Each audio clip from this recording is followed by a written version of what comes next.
자, 오늘 말씀 보도록 합니다. 창세기 50장 14절에서 21절까지 영흔자만 읽어봅시다. 요셉이 자기 아비를 장사한 후에 그와 그의 형제들과 그의 아비를 장사하기 위하여 그와 함께 갔던 모든 사람들이 이집트로 돌아왔더라. 요셉의 형들이 자신들의 아비가 죽었음을 보고 말하기를 요셉이 혹시 우리를 미워하여 우리가 그에게 행한 모든 악을 반드시 갚지 않겠느냐 하고 요셉에게 심부름꾼을 보내며 말하기를 당신의 아버지가 돌아가시기 전에 명령하여 말씀하시기를 너희는 요셉에게 이렇게 말할지니라 내 형들이 내게 악을 행하였으나 내가 이제 내게 청하노니 그들의 허물과 그들의 죄를 용서하라 하셨나니 이제 우리가 당신께 청하오니 당신 아버지의 하나님의 종들의 허물을 용서하소서 하니 그들이 요셉에게 말할 때 그가 울더라.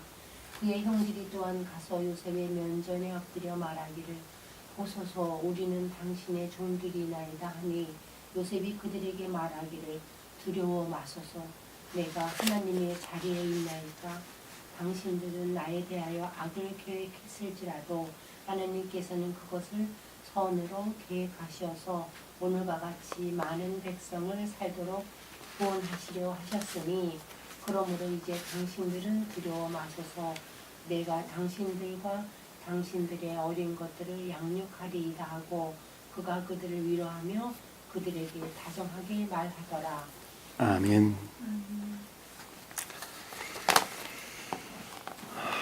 자, 성경의 문자적인 뜻들로부터 영적인 뜻들을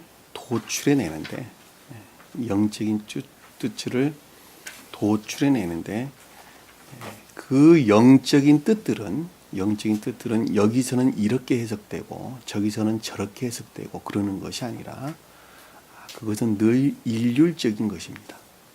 그 일률적이다라고 하는 말씀의 뜻은 영적인 뜻들은 항상 영적인 뜻들을 가리키고 자연적인 뜻들은 항상 자연적인 뜻들을 가리킨다고 하는 것입니다.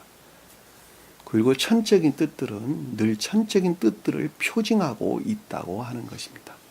그러니까 천적인 것들을 표징하고 있는 말씀의 문자적인 뜻들이 있고 영적인 뜻들을 표징하는 말씀의 문자적인 뜻들이 있고 자연적인 뜻들을 표징하는 말씀의 문자적인 뜻들이 있다고 하는 것입니다.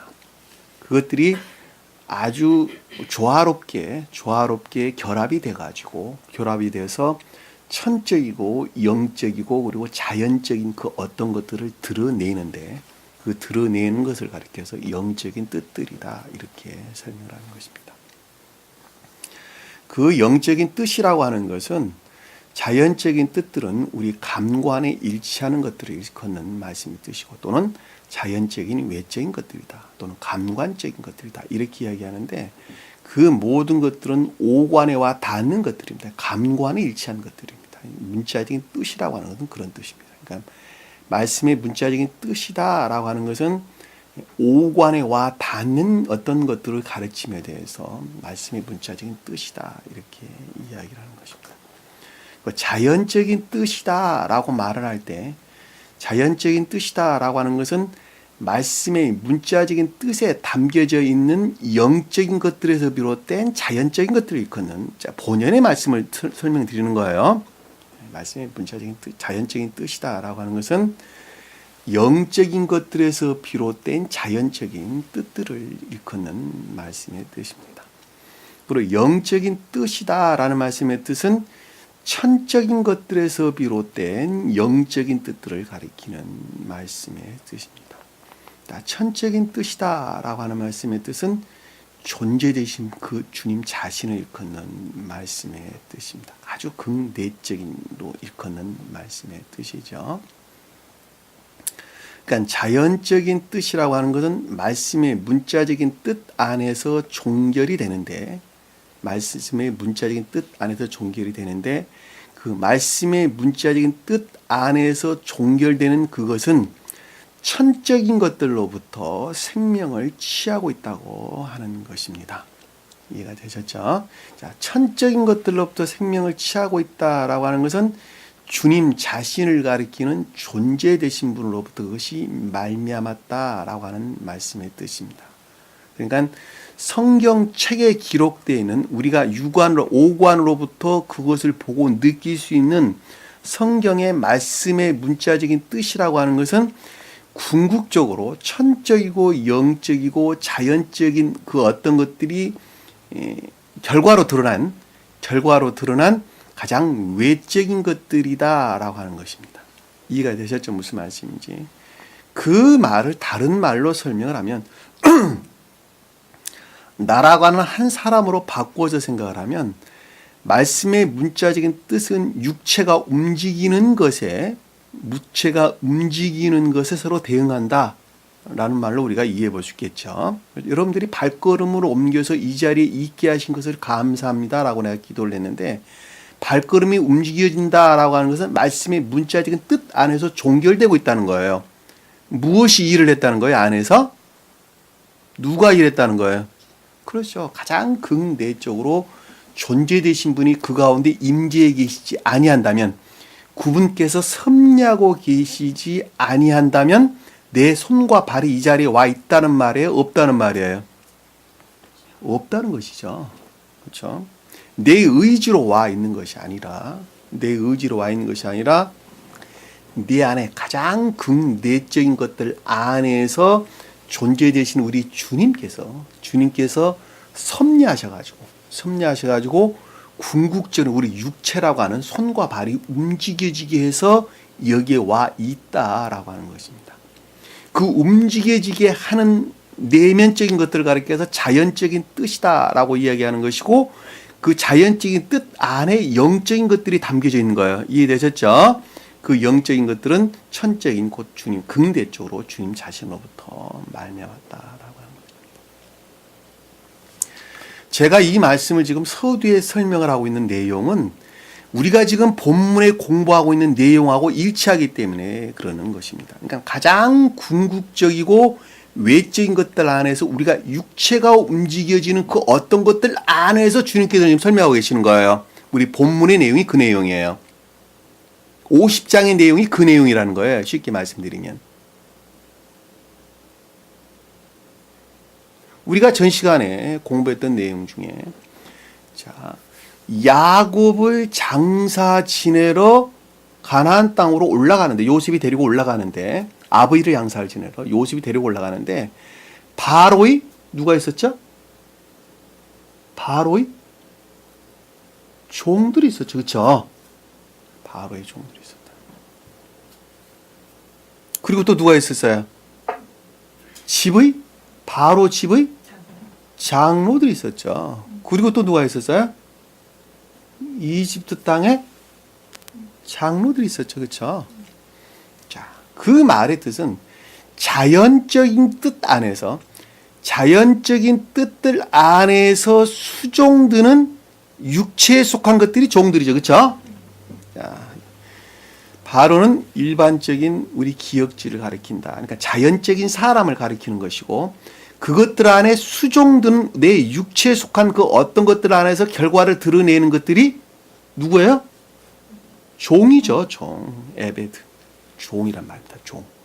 근데 바로의 집의 장로다라고 하는 것은 자연적인 내면적인 지혜들이죠. 그렇죠? 그래 안 그래요? 자, 집이라고 하는 것은 의지라는 침에서 우리 마음을 가리키는 자연적인 기역지 안에 있는 자연적인 사람의 내면적인 지혜죠. 그렇죠? 내면적인 지혜입니다. 근데 이집트 땅의 장로다 그럴 때는 외적인 육체가 움직여지는 데에 그 어떤 것들을 드러내는 지혜죠. 그렇죠? 이해가 되셨어요? 그리고 또 누구 있었어요? 요셉의 형제들 그랬죠. 요셉은 뭐라 그랬어요? 영적인 것들이죠. 그렇죠? 내적인 것, 또는 영적인 것 이렇게 이야기하는데 겉사람이라고 하는 기역지, 그 기역지 안에 내적으로 자리 잡고 있는 영적인 것들이에요. 그것을 내적인 것, 스베든보리 사도께서는 그냥 내적인 것 그랬는데 여러분들이 영적인 것 해도 별 무방하단 말이에요. 제가 앞에 서두에 여러분들에게 설명했던 내용들을 잘 기억하고 있다면 그 말을 여러분들이 이해를 하고 있다면 지금 내가 설명한 내용에 대해서 밝히 잘 알 것입니다. 이해되셨죠? 그러니까는 요셉이 그랬으니까 내적인 것 또는 영적인 것들라고 이해해 볼 수 있고 그리고 그 형제들 그랬죠? 거기에서 파생되어져 나온 뭐예요? 선에 속한 진리들. 여기서 형제들은 단순한 진리를 가리키는 것이 아니라 그 내적인 것들 안에서 고백되어진 선에서 말미암는 진리들이에요. 이해되셨죠? 그러니까 영적인 것들에서 말미암는 진리들이에요. 단순한 진리가 아니란 말이에요. 그리고 누가 있었어요? 그리고 아비의 집이다라고 하는 것은 궁극적인 것들 안에서, 그러니까 육체 안에서 드러내는 마음에 속한 선들이란 말이에요.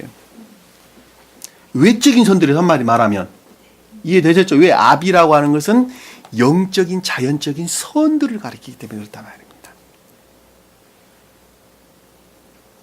그래서 아비 집이 그래서 나오는 거예요. 그러니까 영적인 진리들, 영적인 것들과 거기에서 파생된 선에 속한 진리로 말미암아 궁극적으로 육체들 안에서 드러낼 수 있는 선들이 있었는데 그 선을 아비 이렇게 했단 말이에요. 아비라고 일컫는 의지에 속한 우리 마음을 가리키는 거예요. 이해되셨죠? 그것으로부터 어떻게 됐어요? 올라갔는데 누구를 나놓고 갔었어요? 어린 것들과 그리고 양떼들과 소떼들을 놔두고 갔다라고 하는데 그것들은 어디 안에 있었다는 거예요? 겉사람이라고 하는 겉사람, 자연적인 사람이라고 하는 또 자연적인 외적인 것들이 측면에서 그 안에 주님께서 보존하고 계셨던 순수한 선들이나 내적인 선들이나 외적인 선들을 뜻한다라고 하는 것입니다. 근데 거기에 기병대와 기병들이 올라갔죠, 그렇죠? 자, 병거들과 기병들인데 그 병거들은 교리들을 일컫는 말씀의 뜻이고 병거들은 즉 기병들은 교리 안에 내재된 총명들이죠, 총명들. 자, 그거는 이해의 영역에 속한 것들이에요. 이해되셨죠? 앞에 있는 것들은 의지 영역에 속한 것들이고 요것은 거기로부터 발출되어 나왔던 뭐예요? 교리 안에 있는 총명들을 일컫는 말씀의 뜻입니다. 그들을 다 데리고 많은 무리들을 데리고 그것들이 충만한 상태, 진리들이 충만한 상태죠. 그들을 데리고 가나안 땅으로 올라가는데 어디 도착했다 그랬어요? 아탓이라고 하는 타작마당에 이르렀다. 그런데 이 타작마당이다라고 하는 것은 곡식들을 쌓아놓는 마당이죠, 그렇죠? 곡식을 쌓아놓은 마당인데 그 타작마당이 선에 속한 진리들, 선에 속한 진리 또는 선들이나 진리들을 뜻한다라고 하는 것입니다. 근데 그것이 어느 상태에 있다 그랬죠?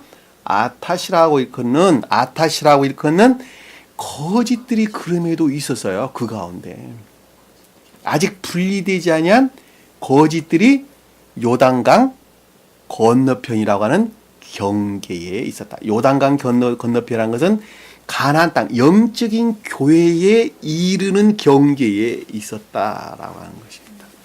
거기에서 슬피 울었다고 그랬는데 그것들은 기억지에 속한 것들의 분리에 대한 슬픔을 뜻한다 그랬죠.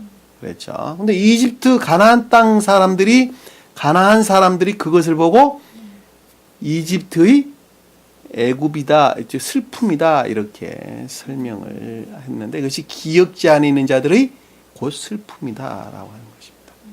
그 기억지 안에 있는 자들의 슬픔으로부터 그들은 제고됐는데 고향이 됐는데 그것을 가리켜서 아벨 미치라임이다 이렇게 설명합니다. 아벨 미치라임이다라고 하는 것은 진리들이 내재된 기역지로 제고됐다는 말씀의 뜻이에요.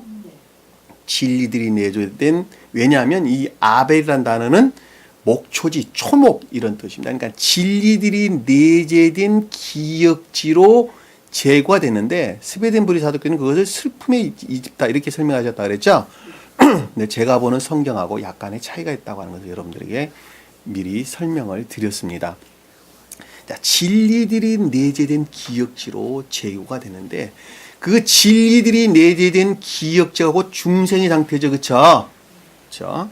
중생의 상태인데 그 중생의 상태가 마물의 앞 막펠라 굴의 아버지를 장사한 것으로 우리에게 설명됐다 말입니다. 이게 막펠라 앞, 즉 마물의 앞 막펠라 굴이라고 하는 말은 중생의 상태를 일컫는 말씀의 뜻이에요. 자, 그 중생의 상태가 누구로부터 누가 어디서 샀다 그랬어? 그 땅을 히딘 에브론에 들어 있다 그랬죠, 그렇죠? 자, 히딘 에브론 들이라고 하는 것은 힛인이라고 하는 에브로라는 성질의 자연적인 선 안에 있는 것을 일컫는 말씀의 뜻인데 그 힛인 에브론 들이 뜻하는 교회라고 일컫는 자연적인 선으로 제고가 됐는데 그 제고된 것을 누가 샀다는 거예요? 아브라함이 샀다는 건 주님으로 말미암는 선이 그 가운데로 제고됐다라는 말씀의 뜻이라는 것입니다. 이해되셨죠? 무슨 말씀인지? 그러니까 자연적인 육체 안에서 종결되는 그 어떤 것들이 자연적인 선들을 드러내기 시작했는데 그 드러낸 새로운 생명의 상태, 곧 중생의 상태가 곧 아브라함이라고 일컫는 천적인 곧 주님 자신을 가리키는 존재 되신 분으로부터 말미암는 선의 상태로 제고가 됐다라는 말씀. 중생이 이루어졌다. 부활이 됐다.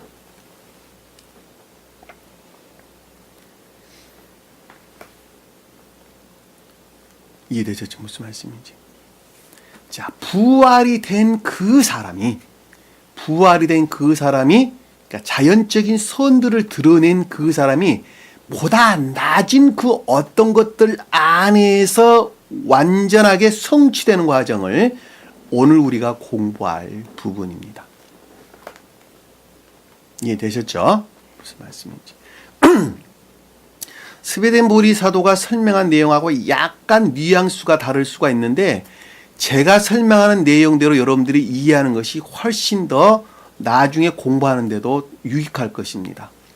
제가 아주 많은 고민을 했습니다. 스베덴보리 사도가 설명하는 방법대로 설명을 할 것인가, 안 그러면 제가 공부하는 방법대로 설명을 할 것인가, 제가 고민을 많이 했는데 제가 공부한 방법대로 여러분들에게 설명을 드리는 것이 훨씬 낫겠다. 왜냐하면 내용은 아주 똑같습니다. 똑같은데 뉘앙스만 약간 다를 뿐이에요.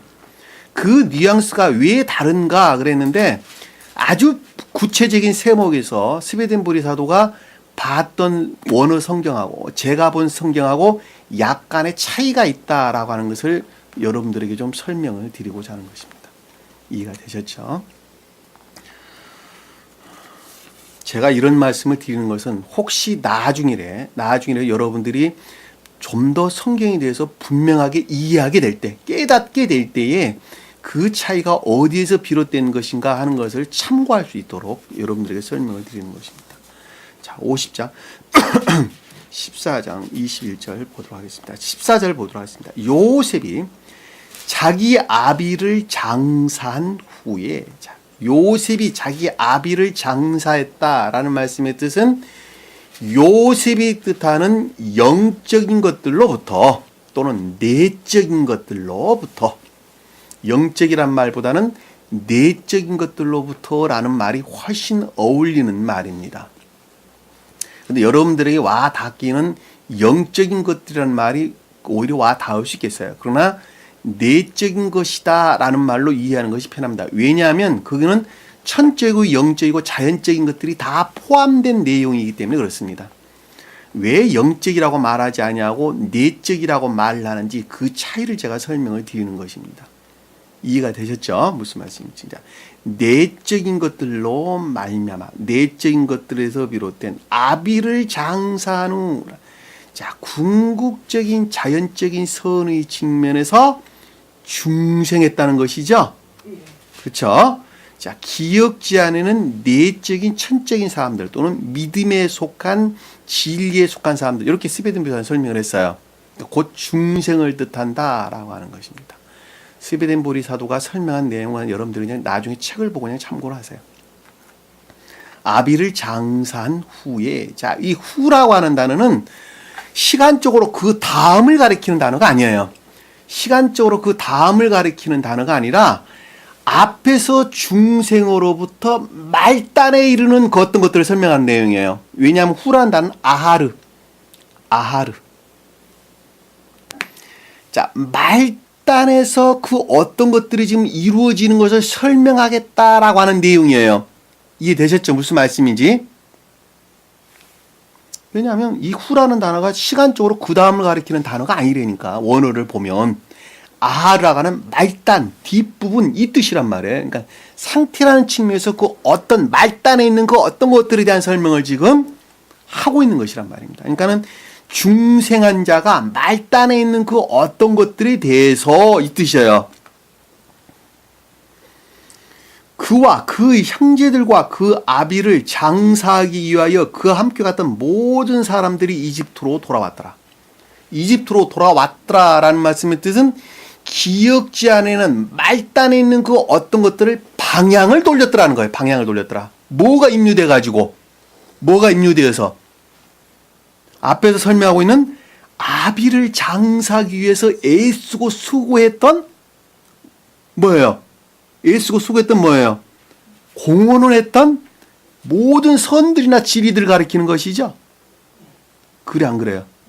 자, 여기를 보면 그 형제들이라고 하는 것은 요셉으로부터 뜻하는 내적인 것들로부터 파생된 선에 속한 진리들. 그렇죠? 근데 그것이 아비를 장사하기 위해 따라 중생을 하는 데에 함께 갔던 공헌했던 애쓰고 수고했던 그쵸? 모든 사람이다라는 것은 들어 올려진 이 사람이라는 단어가 아니에요. 알라.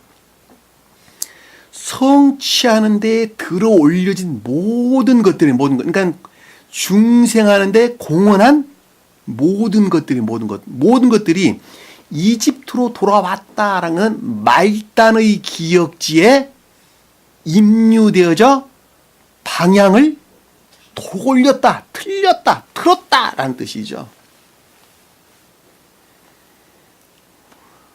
드라마 같죠, 그렇죠? 예? 영적인 드라마 같죠. 아주 실제적인 드라마. 그러니까 이것을 밝히 깨닫고 있는 거예요. 이게 조요된 자다, 깨닫는 자다라는 말씀이 그런 뜻입니다. 그러니까 그 말이 지금 무슨 뜻인가 하는 걸 밝히 깨닫고 있는 거예요. 그러니까 여러분들이 이것이 나는 잘 모르겠다면 아직 그런 것들에 대해서 아주 불연명한 상태에 놓여 있는 것입니다. 그렇죠. 그러니까 여기서 마지막에 돌아왔다라는 것은 내려온다는 건 슈브, 방향을 돌리다, 회복하다, 새롭게 되다 이런 뜻입니다. 그러니까 말단에서 그러니까 이집트의 말단에 입류되어져 그것들을 지금 방향을 돌렸다는 것입니다.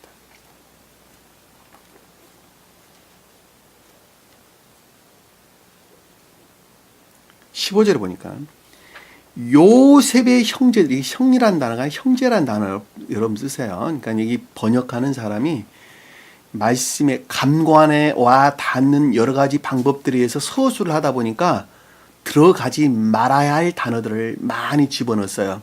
이해가 되셨죠? 뭐 형제라고 말하든 형이라고 말하든 같은 단어이긴 하지만 그래도 형제라는 말 우리가 그동안에 쭉 배워왔던 대로 형제라는 말을 우리가 넣어주신 것이 옳습니다. 왜냐하면 형제라는 것은 선 안에 있는 자들이 형제들이에요. 그러니까 생명이라는 측면에서 하나로 결합되어져 있는 진리 안에 있는 자들이 형제예요. 이해되셨죠?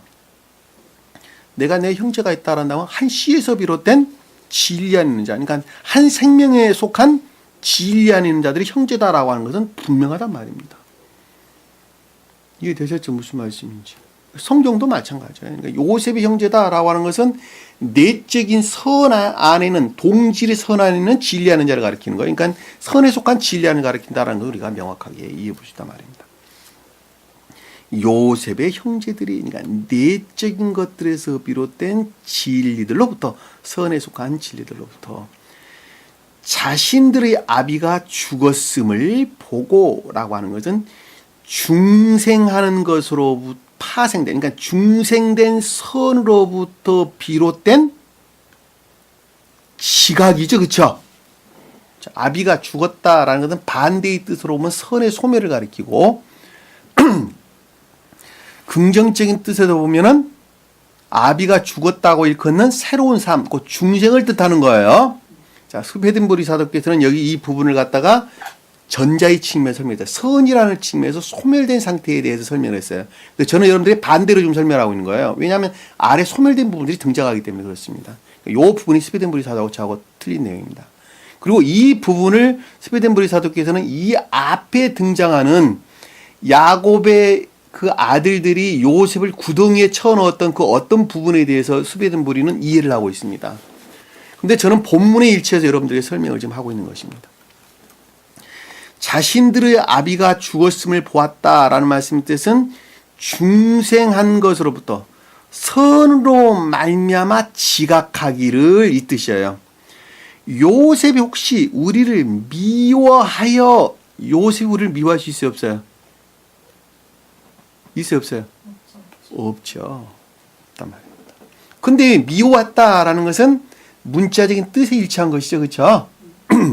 그러니까 이 말씀을 영적으로 이해를 하게 되면, 그러니까 주님께서는 우리를 미워할 수가 없는데 미워하는 성질들이 있다는 것이죠. 그렇죠? 반대로 말하면 그렇죠. 요셉이 혹시 우리를 미워하여, 만일 우리를 미워해야 한다는 것은 겉사람, 기역지라고 하는 가장 외적인 궁극적인 것들 안에 요셉이 뜻하는 내적인 것들에 배척되는, 대치되는 그 어떤 것들이 있어. 그쵸? 우리가 그에게 행한 모든 악들을, 자, 우리가 그에게 행한 모든 악들이라는 것은 진리들로부터 멀리 떨어져 있는 것들을, 그렇죠? 왜냐하면 요셉에게 우리가 악을 행했다라는 것은 진리들로부터 멀리 떨어져 있는 것들이라는 것을 우리가 명확하게 이해해 볼 수 있단 말입니다.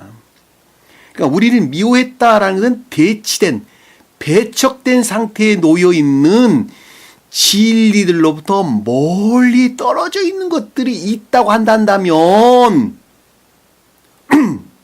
만일 있다고 한다면, 혹시란 단어가 그 단어예요. 만일 뭐뭇이라고 한다면, 우리 겉사람이란 가장 외적인 궁극적인 것들 측면에서 아직도 결합될 수 없는 영적인 것들과 배척되어 있는, 대치되어 있는 진리로부터 멀리 떨어진 것들이 있다고 한다면, 그것이 우리가 아까 타작마당 그럴 때 아탓이라고 하는 성질에, 아다시라고 하는 성질에 일치한 것들이죠. 그렇죠? 왜냐하면 아까 타작마당이 타작마당이라는 단어가 아탓이에요. 아탓이죠. 그렇죠? 그 가시들, 거짓들이란 말이에요. 거짓들. 그것들이 있다고 한다면 반드시 갚지 않겠느냐는 건, 반드시 안갚음을 한다라는 말의 뜻이 아니라 방향을 돌려야 한다. 슈브. 방향을 돌려야 한다. 스웨덴보리 사도께서 이 15절 내용이 저하고 이해하는 부분이 약간 차이가 납니다. 스웨덴보리 사도께서는 이 부분을 이 앞에 제가 아까 설명드렸던 것처럼 이스라엘 야곱의 아들들이 요셉을 구덩이에 쳐 넣었던 그 어떤 상태에 대해서 설명을 하고 있는 것인데, 저는 원문에 아주 가깝게 여러분들에게 설명을 해드리고 있는 것입니다. 더더군다나 이 갚지 않겠느냐라는 건 히필형으로 쓰여져 있습니다. 히필형.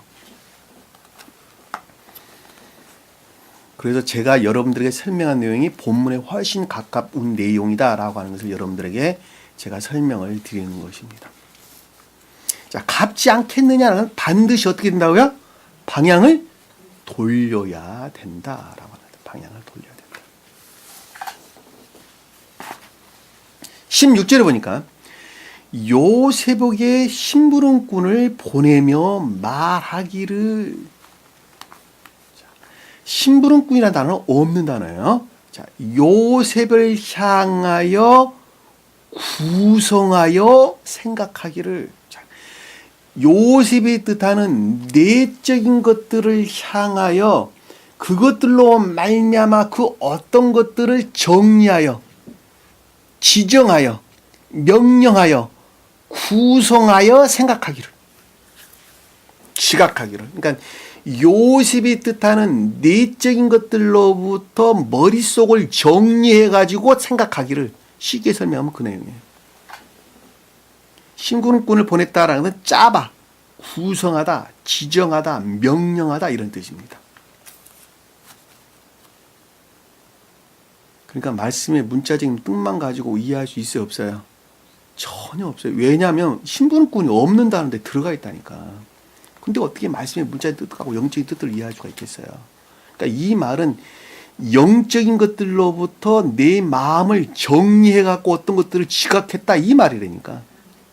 네? 짜바란 단어가 그 단어예요. 구성하다, 지정하다, 명령하다 이래. 그러니까 요셉이 뜻하는 내적인 것들로부터 내 마음을 추스려가지고 추스려서 깊게 깨달아가지고 추스려가지고 그 어떤 것들을 지각했다는 거예요. 지금 그 내용이에요. 그래요.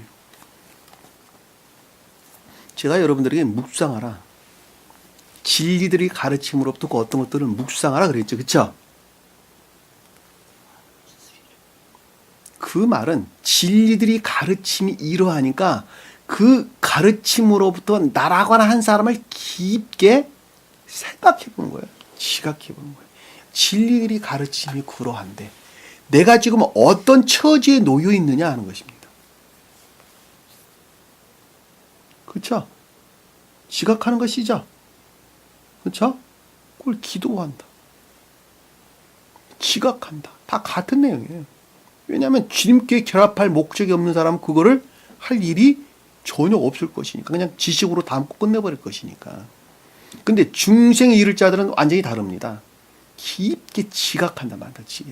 한마디로 깊게 묵상한다 말이다. 한마디로 말하면 그 묵상이라고 하는 것은 진리의 가르침들로부터 깊게 묵상하는 거예요. 그러니까 스베덴부리 사도교는 이 구성한다는 말을 가르침다 이렇게 해석하고 있는 거예요.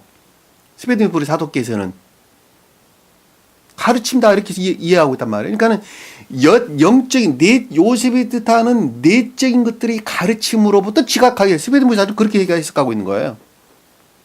왜? 그것이 같은 것이기 때문에 그러는 거예요. 제가 하는 방법은 아침에 제가 거의 5시 안 돼서 거의 매일 일어납니다. 거의 매일 일어나는데 1시간 반 주일날 아침 같은 경우를 설명을 드리면 거의 4시, 5시 정도에 일어나서 오늘 가르쳐야 될 내용을 제가 점검을 쭉 합니다. 점검을 쭉 하면 1시간 반 정도 시간이 소요됩니다. 그리고 커피를 한 잔 타가지고 소파 옆에다가 놔두고 다리를 꼬고 앉아서 깊게 묵상하는데 거의 1시간 이상을 깊게 빠집니다. 말씀 안에. 수도 없는 가르침들이 그 가운데서 파생되져 나옵니다. 그리고 나라고 한 사람을 깊게 조명해 볼 수 있는 아주 귀한 시간입니다. 그 시간은. 어느 누구도 방해하지 않습니다. 저한테.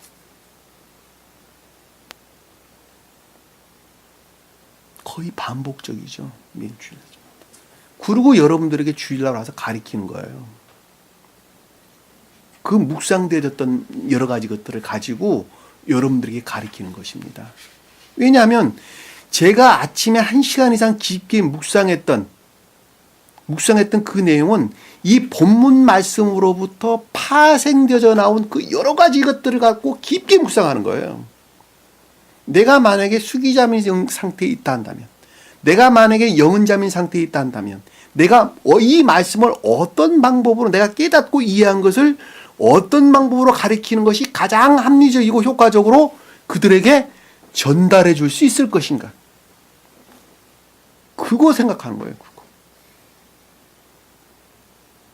또 하나는 나 자신을 그 가운데서 발견해 보는 것입니다. 그러면 나라고 하는 사람은 어떤 상태에 놓여 있느냐 하는 것입니다. 말씀이 가르침이 이러한데 나는 과연 어떤 상태에 놓여 있느냐 하는 것입니다. 그리고 아직 여기서 결합되지 못한 아탓의 그런 타작마당에는 와 있으나 그럼에도 불구하고 아탓이라고 하는 성질에 대해서 내 자신을 깊게 조명해 보는 것입니다. 그리고 끊어내야 될 것들을 생각하는 것이죠. 그리고 끊어내는 거 아닙니까?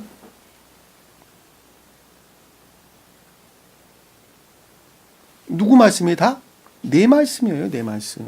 날아가라 한 사람에 대한 이야기, 아무것도 아니야, 이게. 그러니까 여러분들에게 리얼하게 제가 설명을 해드릴 수가 있는 거예요.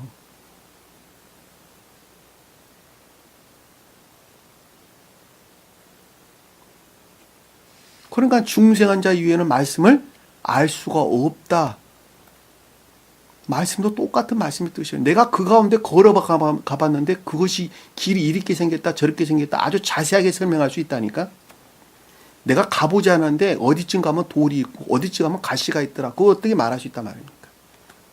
내가 가보니까 여기 길은 좁더라. 그러니까 조심해야 되겠더라. 여기 조금 가니까 여기는 가시들이 많아서 안 되겠더라. 맨발로 가서는 절대로 안 되겠더라.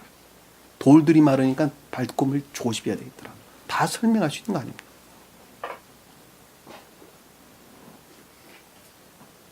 지금 내용이 그런 거예요. 마음을 구성했다. 가르침으로부터 깊게 지각했다. 여러분들 그 과정 반드시 하셔야 됩니다. 공부 여러분들 열심히 하시는데 제가 방금 설명드리는 묵상이라고 일컫는 그 성경에서 되새김질한다는 거예요. 다른 말로 설명드리면 성경에서 제단에 바치는 모든 동물들은 다 뭘 썼어요? 되새김질하는 동물 썼어요. 되새김질하는 그 말을 되새김질하는 거예요. 진리들을 되새김질하는 거예요. 그래서 내 안에 생명으로 수용하는 것입니다. 소들이 풀들을 먹고 난 다음에 제1심실로 보죠. 위가 여러 개로 쪼개졌죠. 그렇죠? 담아놨던 것을 다시 토해내서 입으로 씹습니다. 그리고 제2심실로 보내고 또 뱉어가지고 또 씹습니다. 또 3심실로 보내고 그리고 그것들을 소장에 대장에 보내서 그 영양분을 내 몸 안에 어떻게 하는 거예요? 보내죠. 성경 말씀도 똑같아요. 제1심실내에 보내졌던 진리들을 지식에 속한 어떤 진리들을 깊게 묵상해서 좀 더 잘게 쪼개가지고 제2심실로 보내고 거기서 다시 들추어내서 다시 깊게 묵상해서 제3심실로 보내고 그리고 다시 들추어내서 그것들을 좀 더 씹어가지고 아주 잘게 만들어가지고 거기서 엑기스들만 뽑아가지고 어디로 보내는 거예요? 영적인 생명의 상태. 내 육체가 살찌우듯이 내 영이 살찌우는 선이라는 측면에서 내 영이 살찌우는 그런 상태로 바꾼 거예요.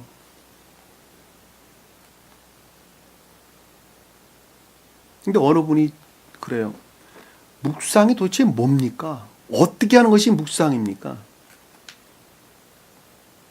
참 난감해요. 난감해. 믿음으로는 구원받을 수 없습니다. 그러고 말하기를 믿음은 의지에 속한 믿음을 가리키는 것이고 의지에 속한 믿음이라고 하는 것은 반드시 삶으로부터 드러내게 되어 있습니다. 왜냐하면 의지 안에 믿음이 있다고 한다면 그것은 삶으로부터 드러낼 것이기 때문입니다. 왜냐하면 의지는 곧 그 사람이 갖고 있는 생명이 됩니다. 내가 그렇게 설명했다 합시다. 그 말이 무슨 뜻인가 하는 것을 여러분들이 깊게 생각해 봐야 되죠. 왜 믿음으로는 구원받을 수 없다고 하는 것인가? 그리고 왜 구원받을 수 없는 것들에 대해서 구체적으로 아주 설명을 해준단 말입니다. 이해가 가도록.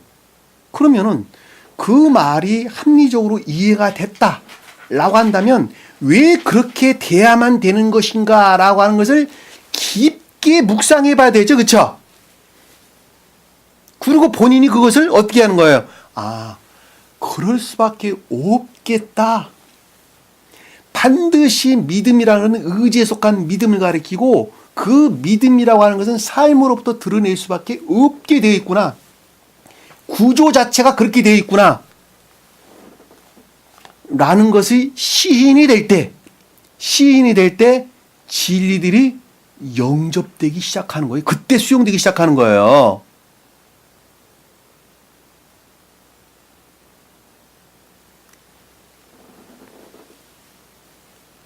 그 진리들이 그때 수용되기 시작하면서 생각이 바뀌기 시작한다니까. 그때. 왜?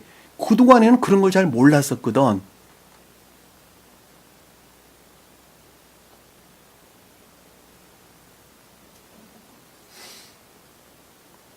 묵상하는 자와 묵상하지 않는 자의 차이죠. 기도라는 말이 그런 뜻이에요. 기도라는 말이.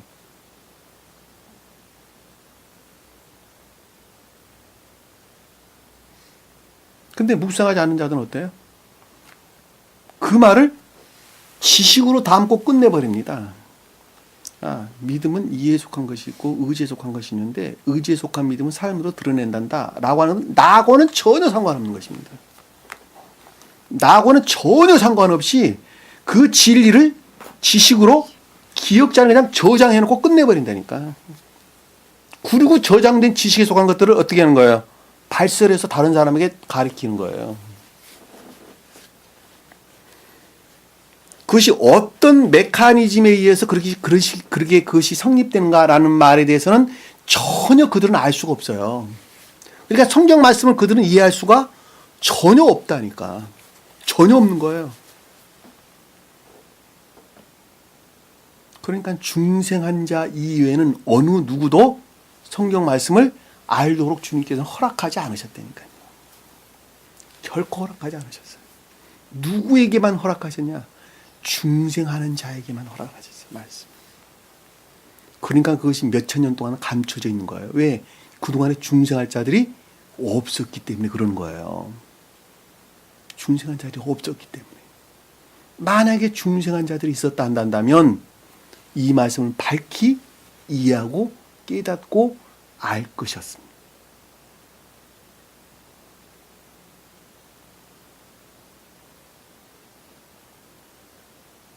여러분 지금 배우는 것도 마찬가지예요. 지금 배우는 것도. 동영상을 하루에 3시간 어떤 분들 이야기 들어보면 잠자는 시간 빼놓고 하루 종일 듣는다 하대요. 그렇게 공부하지 마세요.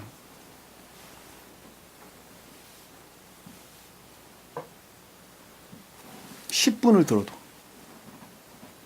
20분을 들어도 아니 단 5분을 듣는다 하더라도 그 가운데 핵심적인 어떤 것들이 있단 말이에요. 예? 그 핵심적인 단어 하나를 딱 추겨 들었으면 그 말을 깊게 묵상하란 말이에요. 묵상. 예? 깊게 묵상하라는 거예요. 그럼 묵상해가지고 드러난 어떤 그 결과들은 사실은 조잡할 때가 이를 데가 없죠. 그럼에도 불구하고 그것은 진리라는 것이니까. 왜냐하면 그것은 주님으로 말미암았기 때문에 그러는 거예요. 다소 거친 상태의 그 어떤 것들을 이해하고 있다 하더라도.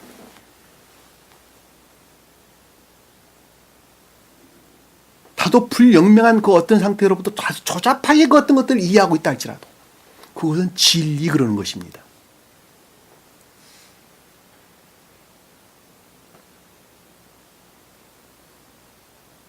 그 묵상된 그것은 선으로 드러낼 것이기 때문에 그러는 거예요. 선으로 드러낼 것이기 때문에. 왜냐하면 선으로 드러내지 아니할 그 자는 그 말을 결코 묵상하지 않을 것이기 때문에 그렇습니다.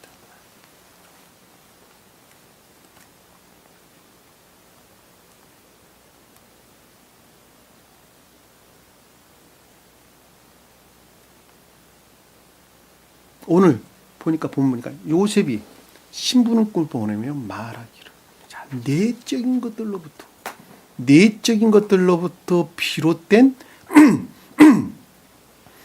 가르침으로부터 또는 마음의 정리하여 또는 또 정돈하여서 깊게 생각하기를 지각하기를 당신의 아버지가 돌아가시기 전에 이 전이란 단어가 앞에라고 하는 시간적으로 그 앞에 어떤 것들을 가리키는 단어가 아니라 판임 뭐라 그랬어요? 그렇죠. 얼굴, 내면적인 애정들을 뜻하는 거예요. 내면적 애정들. 명령했다는 것은 앞에 설명했던 짜다, 구성하다, 지정하다, 명령하다 똑같은 단어예요. 말씀하셨다는 것은 지각했다 이 뜻입니다. 돌아가셨다는 것은 죽음을 뜻하는 거죠. 그렇죠? 그러니까 중생된 상태로부터 중생한 그 선에서 비롯된 애정들로부터 그 어떤 것들을 정리정돈해 가지고 지각하기를. 그렇죠? 리얼하죠. 그렇죠?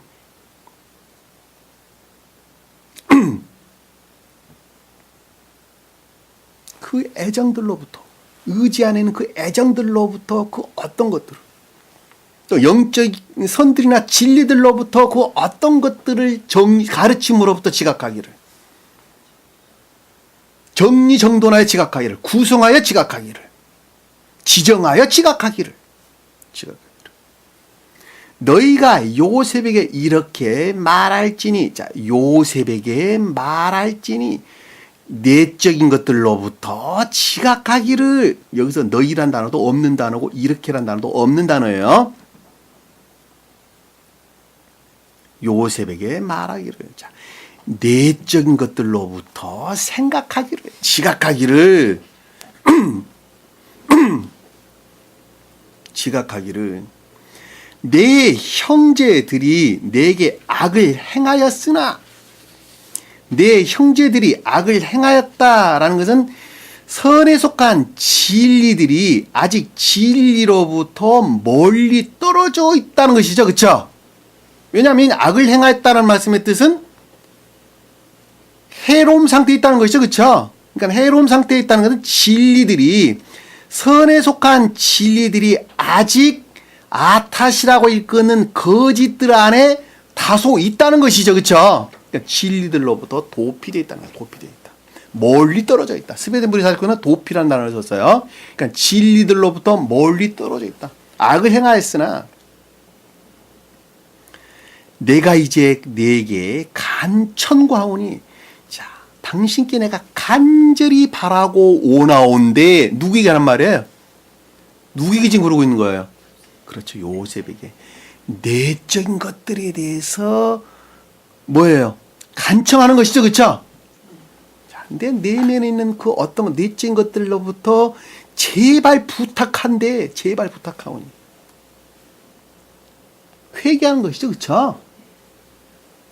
간청 또는 회개. 제발 그 조금 남아있는 거짓들마저도 이제는 끊어내야 되겠다는 거예요. 회개하는 건 돌아서야 되겠다는 거예요. 청하오니 그의 허물과 그들의 죄를 용서하라. 허물은 거짓들을, 진리라는 측면에서 거짓들을, 죄는 악들을. 허물이라는 것은 폐샤, 과오, 허물 이런 뜻입니다. 잘못 이런 뜻이에요. 죄라는 것은 히타트, 죄악 이런 뜻입니다. 그러니까 악들, 거짓들과 악들로부터 용서라, 들어 올려져야 된다는 것입니다. 나사, 들어 올리다, 올려지다 이런 뜻입니다. 그 거짓들 안에 이제는 더 이상 있지 말고 들어 올려져야 된다. 들어 올려져야 된다. 나사, 들어 올려져야 된다. 그들의 죄를 용서하라. 죄를 들어 올려줘라. 여러분들 그러고 있어요? 네? 이야, 우리 수기자님 대답이 아주 명쾌하네요. 그래야 됩니다. 들어 올려줘야 됩니다. 죄를 용서하라. 이제 우리가 당신께 청하오니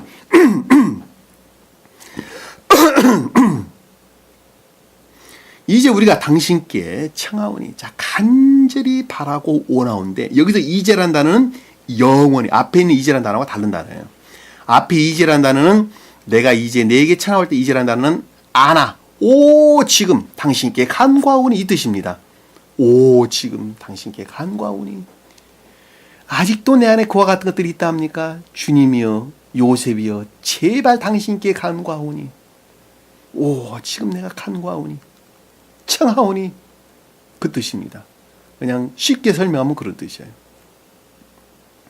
이제 우리가 당신께 청하오니, 당신께 정말 청하온데, 정말 청하오니, 이제는 아타, 영원히, 영속, 이런 뜻입니다. 영원, 영속, 에트, 정한 시간, 이런 뜻. 지금, 바로 이때, 이런 뜻인데, 그 단어가 영속, 영원, 이런 단어로부터 유래된 단어예요. 아드, 이런 단어, 아드. 그러니까 이 단어는 아타 하신 단어인데, 지금, 이때라고 하는 영원이라는 단어입니다. 영원. 당신께, 아타. 우리가 당신께 청하오니, 간절히 바라오니, 당신 아버지 하나님의 종들의 허물을 용서하소서. 내가 간절히 바라오니, 영원히, 영원히 아버지 하나님이 종들이라는 것은 교회에 속한 영적인 것들이죠. 그렇죠? 아버지는 가장 높은 뜻으로 신령 존재되신 분을, 하나님은 거기에서 파생된 신령한 진리들을, 여기서 종들이다라고 하는 그것들 안에 수종들고 있는 교회에 속한 영적인 것들이죠. 궁극적인 것들 안에서 그 어떤 모습들을 드러낸 자연적인 외적인 것들이죠. 그렇죠?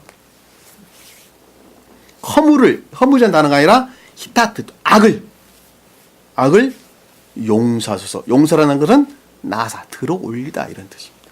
들어올리다. 그러니까 간절히 내가 바라고 원하온데, 이제는 제발 영원히 악과 거짓들로부터 들어올려져 교회에 속한 영적인 것들 안에 있게 하소서, 이 뜻이잖아요. 그렇죠? 풀어오면 그 뜻이잖아요. 곧 회개하는 것이죠. 회개. 간청에서 비롯하는 회개. 회개와 또 고백, 이런 말로도 우리가 이해해 볼 수 있겠죠. 리얼하죠. 리얼합니다. 지금 어디에서 일어난 내용이에요, 이게? 날아가는 한 사람의 어디에서? 마지막 기역지의 겉사람이라, 이집트 같다는 기역지의 가장 외적이고 궁극적인 것들 안에서, 육체 안에서 종결되는 그 어떤 것들에 대한 내용이에요. 이해되셨죠? 무슨 말씀인지? 육체 안에서 종결되는 그 어떤 것들. 아니, 내가 좀 몸이 아픈데 교회 가야 돼, 말아야 돼? 가야 되겠죠. 아파도 거기 가서 죽어야 되겠다. 와야 된다 말이에요. 그래, 안 그래요? 뭐가 그렇게? 아이, 오늘 하루 쉬는 거 주님이 용서해 주겠지. 아니라니까.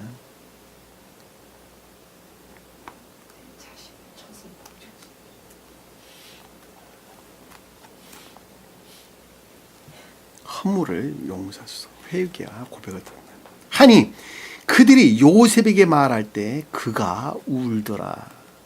자, 요셉이 울었다는 말이 무슨 뜻이에요?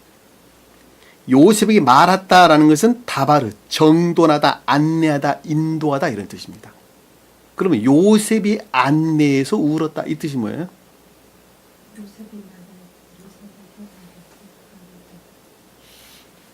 네? 요셉에게 말할 때 울었다. 요셉이 말했다라는 말씀 뜻은 안내하다, 인도하다, 통치하다, 다스리다, 이런 뜻입니다. 그러니까 요셉이 뜻하는 통치로부터 울었대. 요셉이 울었대. 무슨 말이에요? 주님이 울었대. 기뻐서 우는 거죠. 그렇죠. 기뻐서 우는 것이죠. 그렇죠. 주님의 사랑이죠. 영접 수용이죠. 한 사람으로 보면, 날아가는 한 사람 보면 그 사랑에서 비롯된 영접 수용에 속한 기쁨이죠. 그렇죠. 왜냐하면 이건 슬퍼서 우는 것이 아니라 기쁨에서 우는 것이기 때문에 그렇다. 그러니까 주님께서는 그걸 보고 굉장히 기뻐하신다는 것이죠. 지금 쉽게 설명하면 그 뜻이죠. 그렇죠. 나라고 한 사람으로 보면은 영적인 것들이 통치 다스림으로부터 그것들이 수용된 기쁨을 뜻하는 것이고, 주님의 입장에서 보면 그들을 향한 주님의 기쁨이죠. 그렇죠. 그렇죠. 아주 명확합니다. 말할 때 그가 울더라. 아주 잘 알아듣는 것 같아요. 이제는 여러분들이 많이 열려 있는 것 같습니다. 18절 보니까 그의 형들이 또한 가서 요셉이 면전에 엎드려 말하기를, 여기서 가서란다는 얄락, 걷다, 가다, 이런 뜻인데 삶에 속한 고백을 뜻하는 것입니다. 삶에 속한. 어디에서나 간다라는 것은 삶을 뜻하는 것입니다. 내가 다리가 움직여지는 것은 사는 것 이외에는 어느 것도 뜻하는 것이 아닙니다. 영적으로 보면. 이해되셨죠? 무슨 말씀이지? 그러니까 그 형들이 또한 같다라는 말씀의 뜻은 진리의, 선에 속한 진리에서 비롯된 삶에 속한 고백이죠. 그렇죠? 삶에 속한 것들을 가리킨다는 걸 분명히 이해해 볼 수 있겠죠? 형들이 또한 같다는 것은 선에 속한 진리들이 구체적으로 삶 가운데서 그 어떤 것들을 지금 드러내고 있는 것이죠. 그렇죠? 손발이 움직여서 드러내는 거니 삶을 뜻한다는 걸 잘 볼 수 있어요. 근데 어떤 상태에 있었다는 거예요? 얼굴에 엎드렸대. 어떻다는 거예요? 영적인, 내적인 것들 안에 복종, 순종, 겸비 상태에 있었다는 것이죠. 그렇죠? 삶에 속한 모든 것들이, 진리들을 드러내는 삶에 속한 모든 것들이 요셉의 뜻하는 내적인 애정들에서 비롯된 겸비, 복종, 순종 가운데 있었다는 것입니다. 그것으로부터 지각하기를, 엎드려 말하기를, 그 삶의 고백 가운데 있는 그 어떤 것들로부터, 겸비로부터 지각하기를, 복종으로부터 또는 순종으로부터 지각하기를 지각하기를. 보소서 우리는 당신의 종들이니이다. 보소서라는 단어는 없는 단어예요. 빼버리세요. 우리는 당신의 종들이옵니다. 우리는 당신의 종들이다라는 것은 궁극적인 것들 안에서 드러낸 이 모든 것들이 요셉이 뜻하는 영적인 것들 안에 있다는 것이죠. 그렇죠?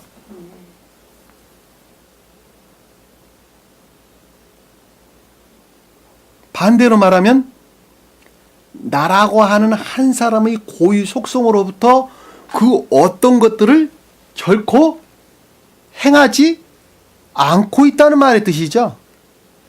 그래 안 그래요?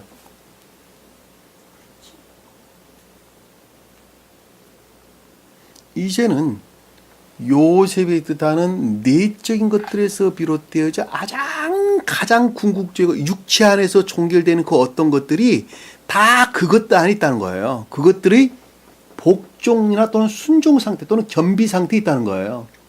반대로 말하면 겉사람의 고유 속성으로부터 그 어떤 것들을 행하고 있는 것들이 전혀 없다는 거예요.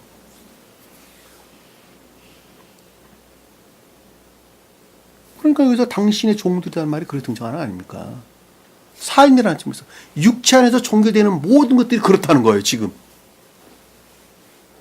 놀랍죠? 왜냐하면 겉사람에 속한 고유 속성, 그러니까 인간들이 나면서부터 가지고 나왔던 겉사람에 속한 고유 속성들은 유전악에서 비롯된 악과 거짓들 외에는 아무것도 없는 거예요. 그러니까 유전악으로 말미암는 겉사람의 고유 속성에 속한 악과 거짓들이 이제는 더 이상 그 어떤 것들을 처분하지 아니하고 어떤 것들을 행하지 아니하고 이제는 요셉이 뜻하는 내적인 것들에서 비롯되어져 궁극적인 육체 안에 종결되는 모든 삶에 속한 것들 안에서 겸비 상태에 있었다는 것입니다. 복종 상태에 있었다는 것입니다. 또는 순종 상태에 있었다는 것입니다.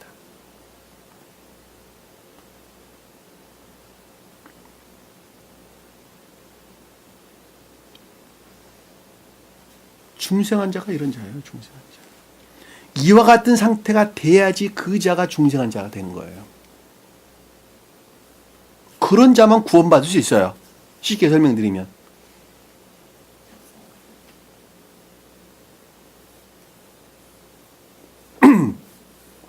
우리가 이 땅 가운데 살면서 어찌 그리할 수 있습니까? 그리할 수 없죠. 그리할 수 없습니다.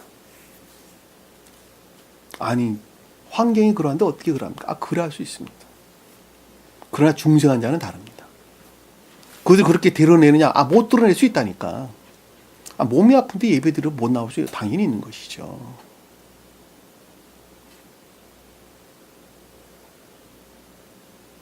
그러면 뭐가 다릅니까? 다르다니까. 본질에서는 완전히 다르단 말이에요. 그 자는, 중생한 그 자는 환경에서 오는 외적인 요인에 의해서 드러낼 수가 없을 수도 있죠. 얼마든지 있을 수 있습니다. 그러나 환경으로부터 그 외적인 요소들이 해결되는 순간에 그는 자유함 안에서 그 안에 나온다는 거예요. 이해되셨죠? 무슨 말씀인지? 그러니까 내가 그 어떤 것들을 드러내는데 드러내지 못하는 그 이유는 외적인 요소들에 의해서 그것을 드러내지 못한다는 거예요. 생명 안에 있는 자들은.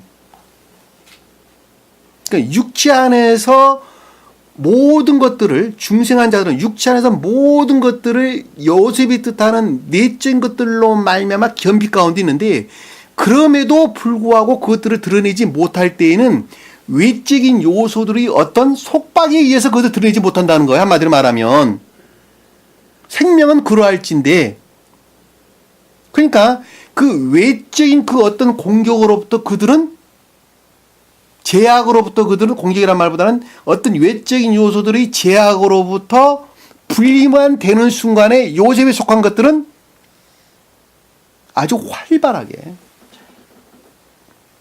아주 왕성하게 그것들을 드러낸다는 것입니다. 그러니까 우리가 이 땅 가운데 살면서 육체에 속한 그 어떤 것들을 벗어 던지는 순간에 그들은 영적으로 충만한 상태로 완전히 바뀐다 하는 것을 잘 볼 수 있단 말입니다. 그러니까 중생한 자와 중생하지 못한 자의 차이점이 거기에 있는 거예요. 중생하지 못한 자들은 그 가운데, 그 악으로부터 자기 자신 스스로가 그 가운데 구속되어 있는 것이지만, 중생한 자들은 외적인 것들 안에서 그들이 전혀 뜻하지 않는, 본인이 뜻하고는 전혀 상관없이 그것들 안에 구속되어 있는 상태라니까. 그것이 다르다는 거예요. 그것이. 중생하지 못한 자들은 그 생명으로부터 지옥으로 떨어지는 것이고, 그러니까 중생한 자들은 주님의 생명으로부터 외적인 것들을 훨훨 다 벗어 던져버리고 천기를 향해서 간다라고 우리가 명확하게 이해해 볼 수가 있단 말입니다. 그러니까 중생한 자라고 이 땅 가운데 살면서 먹을 것 가지고 걱정 안 할 수 있어요, 없어요? 걱정한다니까. 걱정할 수밖에 없게 되어 있는 거예요. 몸이 아픈 것 가지고 걱정을 안 할 수가 없게 되어 있는 거예요. 내가 이번 달 한 달 전기세 내야 될 것인가 말아야 될 것인가, 그거 계산하면서 걱정 안 할 수가 없다니까. 걱정할 수밖에 없게 되어 있는 거예요. 왜냐하면 그것이 외적인 것들 안에서는 구속이기 때문에 그렇단 말이에요. 그럼에도 불구하고 그들의 본질에서 본다 한다면 그러지 아니한 자라고 하는 완전한 반대 상태에 놓여 있다라고 하는 것을 우리가 쉽게 볼 수 있단 말이에요.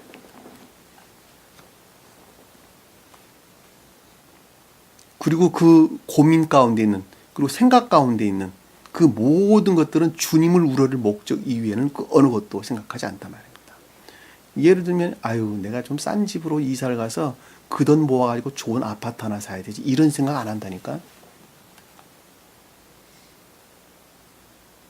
돈 좀 열심히 저축해가지고 지금 10평짜리 아파트 30평짜리로 이사 가야 되겠다. 중형차 끌고 있는데 대형차 끌어야 돼. 이런 고민하지 않는다니까요. 그것하고는 완전히 그 본질에서 차이가 난다는 거예요. 이해되셨죠? 무슨 말씀인지. 제가 여러분들에게 무슨 뜻을 지금 이야기하고 있는지 여러분들이 좀 좁게 깊게 이해를 했으면 좋겠습니다. 자, 19절에 보니까 요셉이 그들에게 말하기를, 자, 요셉이 뜻하는 영적인 것들로부터 또는 내적인 것들로부터 생각하기를, 지각하기를 두려워 마소서. 내적인 것들로부터 생각했는데 두려워하지 않는다라는 말씀 좀 무슨 뜻일까? 두려움은 어디서 생기는 거예요? 자, 두려워하지 않는다라는 말은 무슨 뜻이에요, 그러면? 두려워하지 않는다라는 말은 무슨 뜻이에요? 재창조됐다는 것이 보니까. 재창조됐다. 두려워하지 말아라 하는 것은 내적인 것들로부터 비롯되어져 그 어떤 것들 안에서 내가 두려워하지 않고 있다라는 말의 뜻은 재창조됐다는 말의 뜻이죠. 새롭게 바뀌었다는 말씀의 뜻이죠. 그나마 남아있는 진리들, 거짓들마저 다 분리됐다는 말의 뜻이죠. 그래, 안 그래요?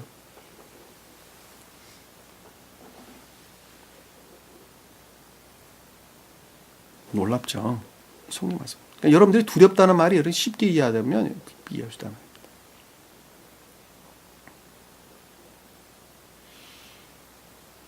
두려워 마소서. 요셉이 두려워 말라는 것은 악과 거짓들이 분리되었다. 거짓들이 분리됐다. 그러니까 이제는 재창조되었다. 새롭게 되었다. 이 말로 우리가 이해해 볼 수 있습니다. 내가 하나님 자리에 있나이까. 하나님 자리에 있다. 아니 타트. 히브리어 하면 타트. 바닥. 아래에 이런 뜻입니다. 대신에 이런 뜻입니다. 의문문으로 쓰여져 있는데 의문문으로 여러분들이 이해하기보다는 내가 하나님 자리에 있다 이 뜻입니다. 내가 하나님 자리에 있다. 아래에 주님이 계신다 이 뜻입니다. 설명하면 하나님이 아래에 있다 그 뜻이에요. 그 말이 무슨 뜻일까?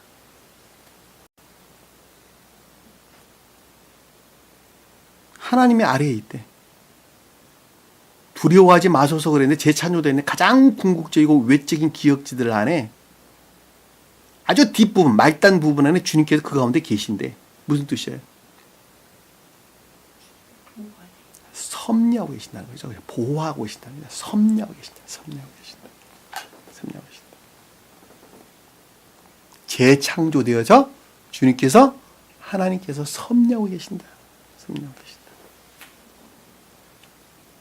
자리에 있나이다. 하나님이 섭리하십니다.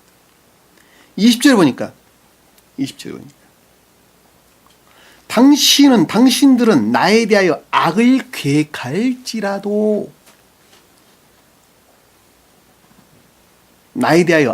계획할지라도 자, 삶으로부터 진리들을 행하고 있는 자들은 악을 계획한다라는 것은 감관에 속한 그 어떤 것들로부터 늘 악을 생각한다는 것이죠. 그렇죠? 그래 안 그래요? 계획한다는 것은 하샤브, 생각하다, 숙고하다, 명상하다, 묵상하다 이런 뜻입니다. 감관 안에 구속되어 있는 그 어떤 한 사람들은 그럼에도 불구하고 악한 생각들을 늘 생각한다는 거예요. 왜 그렇게 될 수밖에 없는 것이죠? 왜 그렇게 될 수밖에 없어요? 중생했으니까 그런 생각 안 해야 되는 거 아닙니까? 아니라니까. 생각이 난다니까 그래도 다. 왜 그러는 거예요?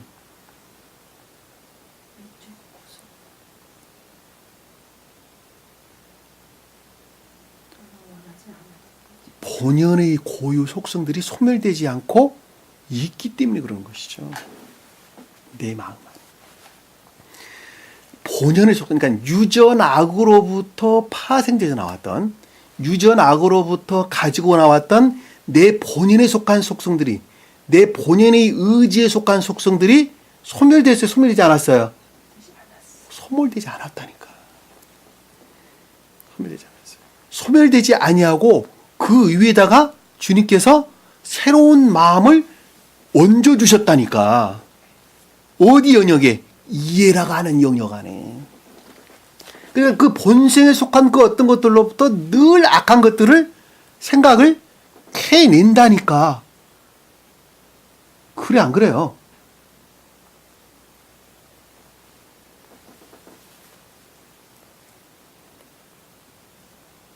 왜냐하면 나면서부터 가지고 나왔던 본연의 겉사람의 고유 속성은 소멸되지가 않고 있기 때문에 그렇다 말입니다. 그리고 그 위에다가 주님께서는 주님이 집을 지으신 거예요. 이해되셨죠? 무슨 말씀인지. 그래서 천적인 사람하고 구리서 다른 거예요. 천적인 사람. 천적인 사람은 그 본연의 고유 속성 그 자체가 바뀌는 거예요.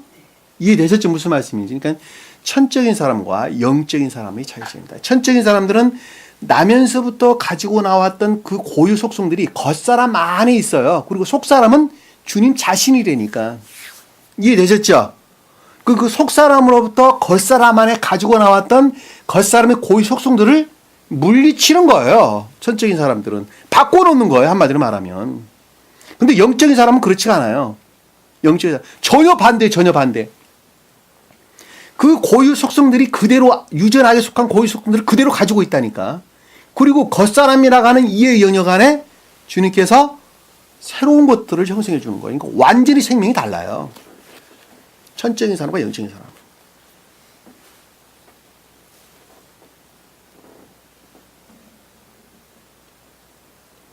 조금 달라요? 아니, 완전히 달라요. 완전히 달라요. 생명 자체가 완전히 다릅니다.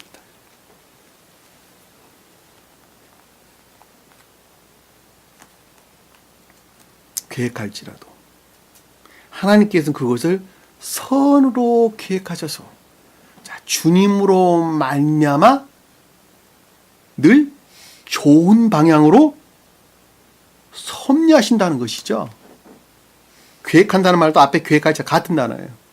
생각하다, 숙고하다, 명상하다, 묵상하다 이런 뜻입니다. 그러니까는 주님으로 말미암아 좋은 것들을 늘 생각나게 한다는 것이죠. 그렇죠? 왜냐하면 그대가 진리 안에 있기 때문에 그렇단 말입니다. 그러니까 인간 고유 속성에 속한 것들로부터는 늘 악한 그 어떤 것들을 생각해내는데 그럼에도 불구하고 새로 생성된 겉사람이 연역 안에 새로 생성된 그 주님의 집으로부터 새로운 의지나 마음으로 새진 의지에 속한 마음으로부터 그쵸? 새로운 양심들로부터 늘 좋은 어떤 것들을 생각해내도록 주님께서는 섭리하신다는 거니까 섭리하신다는 거죠. 섭리하셔서 오늘과 같이 많은 백성을 살도록 구원하려 하시란다. 오늘과 같다라는 건 영원히 진리들로 충만한 많은 백성들이란 거대한 증가한 라부 거대한 이런 뜻입니다. 그러니까 라바부 증가다 늘어나다 이런 뜻입니다. 그러니까 진리들로부터 충만한 증대된 번성된 진리들로부터 산다라는 살아있는 것들. 어디 연이 살아있다는 거예요? 겉사람의 궁극적인 것들 안에서 육체 안에서 종결되는 육체 안에서 살아있는 구원하시려고 라는 단어는 소중한 단어를 쓰지 않냐고 아사 노동하다 일하다 어떤 일을 하다 이런 뜻입니다. 삶에 속한 행위 가운데 있게 하셨다는 것이죠. 놀랍죠? 영원히 주님께서는 영원히 섭리하셔서 영원히 증대된 번성된 진리들로부터 생명 하나 있는 삶 가운데 있게 하셨다. 천기 천사들은 다 그러고 있는 거예요. 여기서 살도록 하야, 살다, 호흡하다 이런 뜻입니다. 살아있는 거. 그러니까 겉사람의 영역 안에 살아있는 거예요. 창세기 앞에서는 이 하야라는 단어는 짐승이라는 단어로 번역돼서 나왔습니다.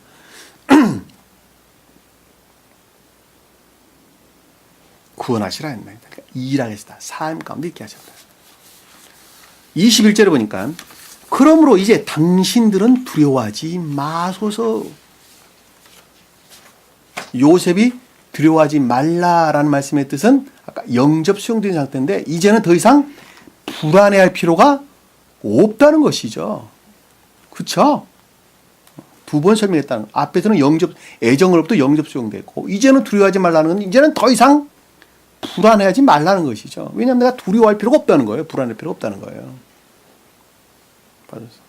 내가 당신과 당신들 어린 것들을 어떻게 한다는 거예요? 양육하리라. 당신이라고 하는 누구예요? 요셉 자기 형제들 가리키는 진리에서 비롯된 그 자체 안에 있는 어린 것들은 이노센스 순진무구한 것들이죠. 그렇죠? 순진무구한 것들.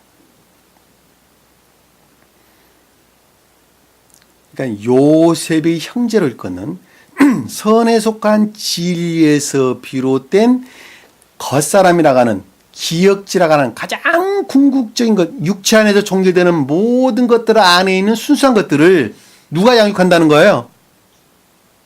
요셉이 양육한대요. 요셉. 주님께서 양육하신다. 주님께서. 내적인 것들로부터 그것들이 간직되고 유지되고 보존된다는 것입니다. 그것들이 보호된다는 것입니다.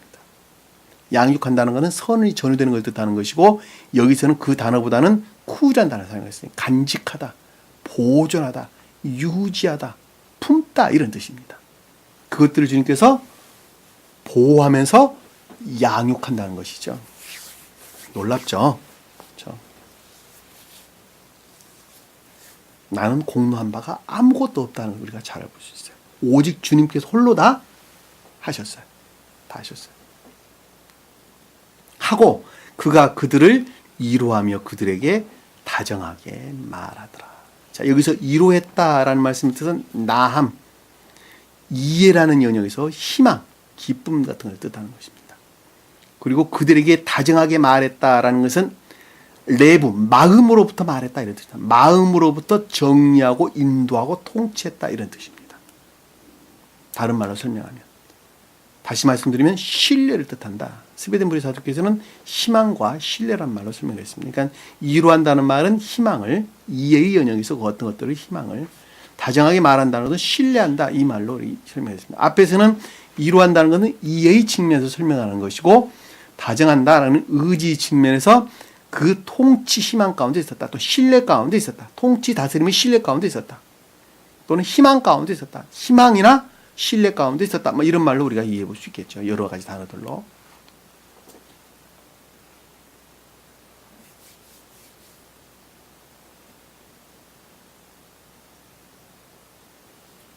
이렇게 종결되는 것입니다. 네? 놀랍죠? 한 사람이 어떤 상태에 이르게 되는 것인가? 라고 하는 것은 육체 안에서 종결되는 것이 주님의 이로와 다정의 통치 가운데 있는 것입니다. 그것은 언제까지 그렇게 된다는 거예요? 영원히 그렇게 된다고 하는 것입니다. 영원히. 그 자는 영원한 생명 안에 있는 것입니다. 영원한 생명 안에. 거기까지 여러분들이 나아가셔야 됩니다. 거기까지. 다음 시간만 하면 창세기가 끝나네요. 여러분들이 이 말씀을 좀 더 깊게 묵상을 하게 되면 사람이 어디까지 중생에 이르러야 되는 것인가라고 하는 것을 잘 볼 수 있습니다. 그리고 궁극적으로 중생이라고 하는 것은 내적인 것들에서 이루어지는 것이지만 가장 외적인 우리 육체 안에서 종결되는 것이다 라고 하는 것을 우리는 잘 볼 수 있습니다. 육체 안에서 종결된다라는 말은 말씀의 문자적인 뜻 안에서 종결된다라고 하는 말하고도 똑같은 말씀의 뜻이라는 것 여러분들이 반드시 기억을 했으면 좋겠습니다. 우리가 육체의 옷을 입고 이 땅 가운데 사는 한 말씀의 문자적인 뜻 안에 철저하게 순종하고 복종해야 된다라고 하는 걸 우리는 잘 볼 수가 있단 말입니다. 그럼에도 불구하고 그것들은 다 영적이고 내적이고 그리고 천적인 것들로부터 그 어떤 것들을 취한다라고 하는 것을 여러분들 잊어서는 안 될 것입니다. 오늘 주신 말씀 마음속에 깊이 간직하시고 한 주 한 주 승리하는 저와 여러분들을 간절히 축원합니다. 자, 기도합니다. 사랑의 주님, 오늘도 주님께서 귀한 말씀 주신 것 감사드립니다. 한 사람의 중생이 여기서 끝나는 것 같습니다. 그러나 나 자신을 바라볼 때 아직도 그 높고 높은 그 산이 어디인지 잘 알지 못합니다. 사랑의 주님, 늘 멈추지 아니하고 늘 주님만 바라보고 나가주도록 은혜 베풀어 주옵소서. 남은 시간도 주께서 함께 열심히 싸우며 예수님 이름으로 기도드립니다. 아멘. 주기도문합니다. 하늘에 계신 우리 아버지 이름을 거룩히 여김을 받으시오며 나라의 마옵시며 뜻이 하늘에서 이룬 것 같이 땅에서도 이루어지리라. 오늘날 우리에게 일용할 양식을 주옵시고 우리가 우리에게 죄진 자를 사해 준 것 같이 우리 죄를 사하여 주옵시고 우리를 시험에 들게 하지 마옵시며 다만 악에서 구하옵소서. 나라와 권세와 영광이 아버지께 영원히 싸움나이다. 아멘.